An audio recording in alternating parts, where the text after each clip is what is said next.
আজকের রেসিপি চালকপি। তবে এই রেসিপিটা আমার নয়, এই রেসিপিটা হলো এক দিদির দেওয়া। আমি ফার্স্ট টাইম এই চালকপিটা রান্না করেছি। নামও আমি প্রথমে শুনেছি, আপনারাও হয়তো বা প্রথম শুনে থাকবেন। চালকপি রেসিপিটা অসাধারণ হয়েছিল খেতে। তাহলে দেখে নিন চালকপি রেসিপি কিভাবে রান্না করবেন।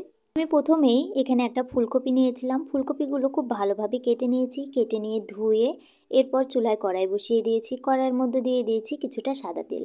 এরপর কপিগুলো দিয়ে দিয়েছি। এরপর পরিমাণ মতো একটু হলুদ গুঁড়ো এবং পরিমাণ মতো লবণ দিয়ে দিয়েছি। এরপর খুব ভালোভাবে নেড়েচেড়ে ভেজে নেব।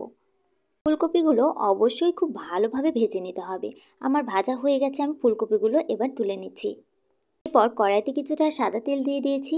এর মধ্যে তেজপাতা, এলাচ, দারুচিনি, কাঁচামরিচ আর কিছুটা জিরা ফোড়ন দিয়ে দেবো। এরপর দিয়ে দেবো কিছুটা কাজু বাদাম এবং কিশমিশ। এরপর খুব ভালোভাবে একটু কাজু বাদাম আর কিশমিশগুলো একটু নেড়েচেড়ে নেব। এরপর দিয়ে দেবো, আমি আধা ঘন্টা আগে পোলাওয়ের চাল ভালোভাবে ধুয়ে জল ঝরিয়ে রেখেছিলাম। এরপর দিয়ে দেবো এই পোলাওয়ের চালগুলো। এরপর একটু নেড়েচেড়ে কিছু সময় ভেজে নেব। পরিমাণ মতো একটু হলুদ গুঁড়ো এবং পরিমাণ মতো লবণ দিয়ে দেবো। খুব ভালোভাবে একটু ভেজে নিতে হবে।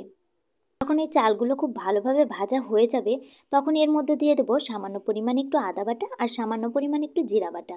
এরপর আবারও কিছু সময় একটু নেড়েচেড়ে নেব। এরপর আগে থেকে ফুটিয়ে রাখা গরম জলগুলো আমি এর মধ্যে দিয়ে দেবো। জলের পরিমাপটা অবশ্যই আপনারা পরিমাপ করে দেবেন। এরপর আগে থেকে যেই কপিগুলো ভেজে রেখেছিলাম, ওই কপিগুলো আমি এই জলের মধ্যে দিয়ে দেবো। এই চালকপিটা কিন্তু একদম ঝরঝরে হবে। এরপর ঢাকনা দিয়ে ঢেকে কিছু সময় এভাবেই রান্না করে নেব। চালকপি রান্নাটা কিন্তু ল্যাটকা হলে একদমই ভালো লাগবে না খেতে, এই জন্য একদম মাপে জল দিতে হবে। আমি এখানে একদম মাপে জল দিয়েছি আর দিয়ে দিলাম কিছুটা কাঁচামরিচ। আপনারা আপনাদের পছন্দ অনুযায়ী ঝালটা ব্যবহার করবেন। এরপর এর মধ্যে দিয়ে দেবো কিছুটা গরম মশলার গুঁড়ো আর দিয়ে দেবো 1 চামচ ঘি।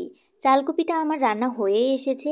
এরপর আমি একটু নেড়েচেড়ে দিয়ে দেবো এর মধ্যে কিছুটা ধনিয়া পাতা কুচি। এখানে আপনারা ধনিয়া পাতা কুচি যদি মন চায় দিবেন, নয়তো না দিবেন।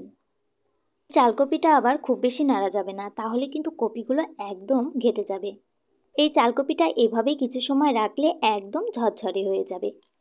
তৈরি হয়ে গেল মজাদার চালকপি। সত্যি বলতে এই চালকপি রান্নাটা কিন্তু আমার কাছে দুর্দান্ত লেগেছে। যে দিদিটা এই রেসিপি দিয়েছে আমাকে, তাকে অসংখ্য ধন্যবাদ।